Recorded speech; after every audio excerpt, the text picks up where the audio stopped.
好 ，iPhone 17发表会的邀请函终于寄出来了，但是外媒又说这次 iPhone 17可能不是大改款。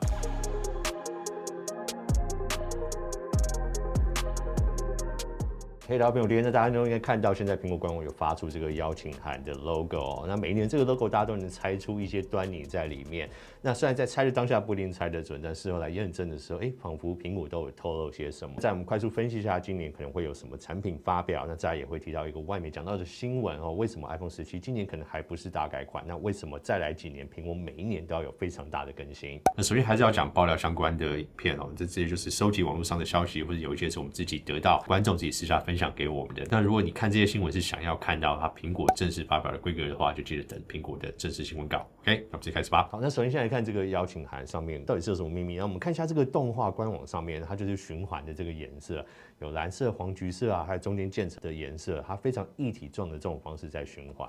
那这个有点像是苹果先前发表 iOS 26的这个液态玻璃，但是它的颜色又比较偏深一点。那再来看看它下面这个词叫做 out dropping， 那这个词通常可能是双关啊，本来是指说下巴掉下来嘛。那苹果非常喜欢在这种发表会的邀请函上面的用词玩这种双关语，然后藏一些秘密在里面。那这边大家可以自己猜猜看，这个大概是什么？因为我觉得还有很多种意思，可以是好那种惊喜啊、很讶异或是很喜欢的这种，或看到什么东西很漂亮，我觉得这种有非常多不同的意思可以去想。那 dropping 的话，如果它还有另一层双关的意思，说下巴掉下来，难道是会强调它的防摔吗？还是什么？好像又不太可能。那再我们看这个动画哦，那我们如果直接去看的话，它只是一个影片在播放。但如果你上它的官网，你用滑鼠在这个 logo 旁边去动的话，你会发现它在你滑鼠指到的地方呢，它会有这种热像仪的这种反应，就是你滑鼠标到的地方呢，它会有这种好像是橘黄色、橘红色的这种反应。那这个非常像热像仪的这个反应。那我们每次测 iPhone 也都会使用热像仪啊。那是说这次 iPhone 会更烫吗？还是更不烫？大家自己想想看。那或是它单纯就是一个液态玻璃的反应。那先前有谣传啊，说可能这一次的17 Pro 里面会增加一个液态玻璃的颜色。那这个到底是怎么能会来？那如果真有这个颜色的话，我应该是必买，然后再用手机壳把它盖住，但好像套手机壳又看不出来。那关于这个邀请函，不管是它的动画，还有它在官网上面的反应，那甚至它的音乐，大家觉得里面有什么端倪，都可以一起在下面留言分享。那或者是你们可以听听看，我们现在可以先快速聊一下可能会上市什么产品、什么机种，然后你们之后再来对照这个邀请函，看你们可以猜到什么。那首先啊，这次当然是 iPhone 17全系列的发表，除了17数字系列可能停在跟先前一样的非常类似的设计啊，那还有17 Air、17 Pro 跟17 Pro Max。那据说这一次当然最大的亮点就在这个全新的机种17 Air， 这个名称当然是还是暂定还未定的，但大家猜说应该是往这个方向走，因为毕竟他们在 iPad 跟 MacBook 上面都有这样的命名的方式。那它亮点就是厚度只有 5.5 公厘，那史上最薄的 iPhone。那但是为了达到这一点呢，他们要牺牲掉上面的一些规格，像单镜头啊、里面电池的尺寸，所以相机功能上面会有限呢，它的续航力也会有限。那同时上面可能也没有 SIM 卡的插槽，那这个对很多人而言可能会是不太方便的地方。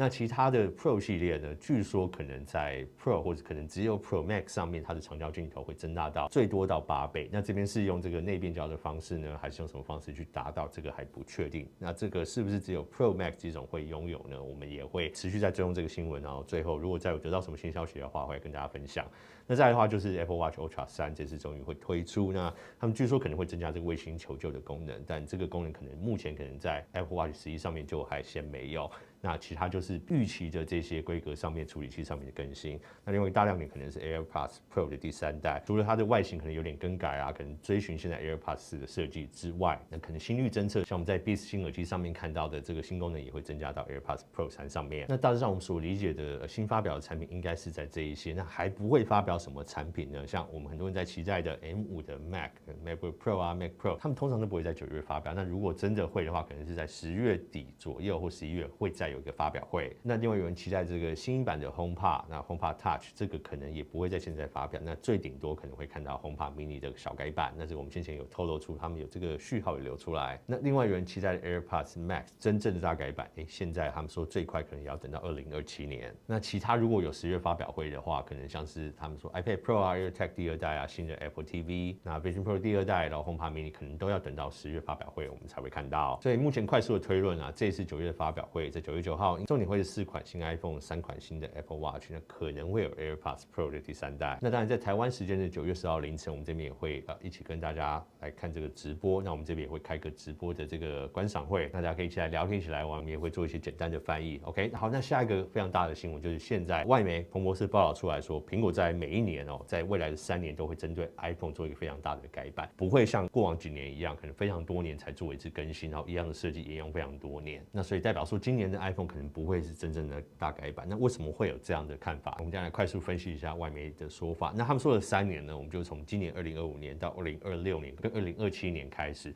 那今年最大的 iPhone 改版就是 iPhone 17 Air， 这个主打超薄机身来讲，我个人觉得并不算是一个太大的革命。虽然说是一个全新的机型，但是你说如果它在不管是工艺上面或使用的规格上面，或者在市场定位上面，真的有什么很大跳脱出我们所期待这个框架吗？我觉得其实是也还没有。你说如果它真做到超薄，续航力稍微可以接受的话，那也顶多就是出了一个比较轻薄的手机。那你说它有什么革命性的使用方式，可能真的也还好。那可能比较大的亮点会在2026年跟2027年。那为什么他们会有个说法说，今年不算是一个大改版？那甚至可能延伸到 Pro 系列上面都不用有太多的期待，因为手机开发周期至少2年到3年，甚至更久。那我们去试想说，苹果要做这样策略的更改，就是目前可能在不管市场上面受到一些刺激跟瓶颈。那我们实际要去看回来的话，苹果真正在市场上面受到这些刺激，或大家开始对他们的发展跟创新比较质疑，是在 AI 出来之后。那真的 AI 现在改变整个市场，我们看科技或对未来科技期待的习惯，应该是在2年多之前。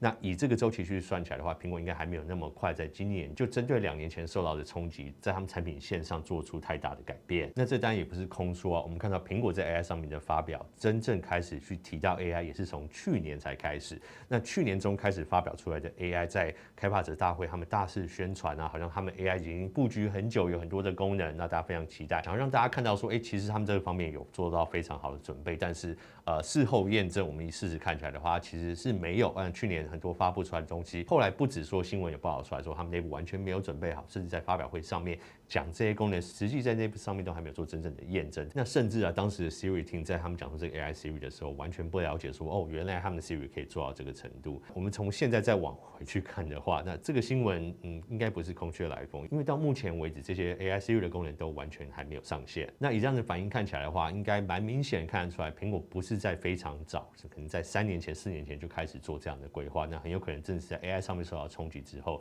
才决定在他们 iPhone 上面做更多的更改。那这样看起来的话，今年不管是 Air 或是 Pro， 可能都不会是我们先前预期受到刺激之后的大改版。好，那2026年呢，他们说可能会是首款折叠 iPhone 的推出。他们说一开始会采用这种 Fold 型的设计那他们是走这种平常是一个小手机，但是打开之后呢，它又是一个小平板使用这种模式。那就像三星的 Galaxy Fold 这样子。那因为这样设计有一个好的消息，就可能会让它的 Touch ID 回归，因为这样折叠的机构要在里面不管任何地方放进 Face ID 都可能不会让它更实用，因为你不可能放2个 Face ID， 一个在外萤幕，一个在内萤幕，你说成本还使用上面都不太具它的意义。那所以这种时候，如果让它的 Touch ID 回归，就很像他们现在在 iPad Air 上面 Touch ID 设计的话，那在平板上面也很多人习惯这样的使用模式，或许会是比较合理。下一个是比较有趣，他们说会搭载4颗镜头，那包含外萤幕的前镜头、内萤幕的镜头及2颗主镜头。那这个部分我会觉得，某方面你要说它有点可惜，但某方面也很苹果就是我们看到现在其他人折叠机上面搭载3颗镜头、4颗镜头，我们讲的是外镜头，那同时里面有2个镜头，所以总共加起来可能5颗到6颗镜头。那苹果在首次进到折叠机的世代之后，可能还是在外面的规格上面会输其他厂商一点。那这一点呢，可以验证我们可能就会看现在 iPhone 17 Air 上面，三星在今年上半年推出的 S25H 也是走这种超薄的机型。那虽然它整个机身是比 iPhone 17 Air 厚了一点，但它上面搭载双镜头。那双镜头之外呢，它主镜头还是一个旗舰型的2亿画素镜头，所以这样的话看起来，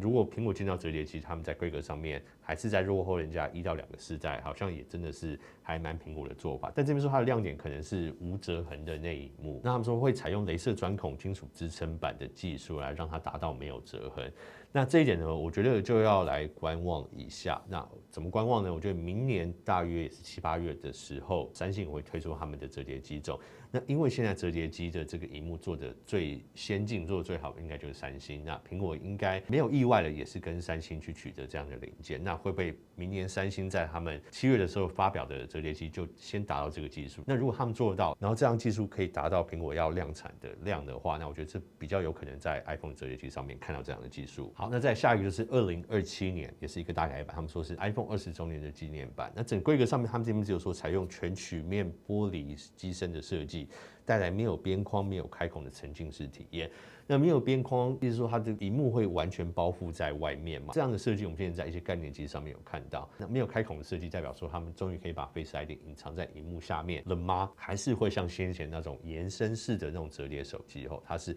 用这种萤幕包覆边框的方式，然后用卷轴萤幕的方式，让它今天在打开变成平板的时候是慢慢延伸开来。这类的折叠手机，或者你不能说它是折叠手机，它当手机要变成平板的时候，才比较有可能做到没有折痕的设计。所以这很有可能就是未来3年iPhone 更新的这个蓝图。那我们先前有提到说 ，iPhone 18数字系列它的上市时间可能会延后，就是说明年9月 iPhone 18的数字系列不会跟着上市。这个其中一个非常大的原因就是他们要挪出这个空间，要给另外这种更旗舰的折叠机种或者20周年的 Ultra 机种要有一个空间让它来上市。那所以呢，他们就不会一次推出5只、6只手机嘛，可能就是有一个 iPhone 折叠机搭配 iPhone 18 Pro 跟 Pro Max 3只之后呢，再保留 iPhone 18 Air， 那一样4只手机的这种方式推出。那这种很入门的这种中阶机种呢，可能就是跟 iPhone 18的这类机型同时上市，那也把他们这个行销的这种热度在1年度里面切成2个区块。那这个就是目前的分析啦。如果真的是会向后延的话，应该就是要腾出空间给另外新的机型出来。OK，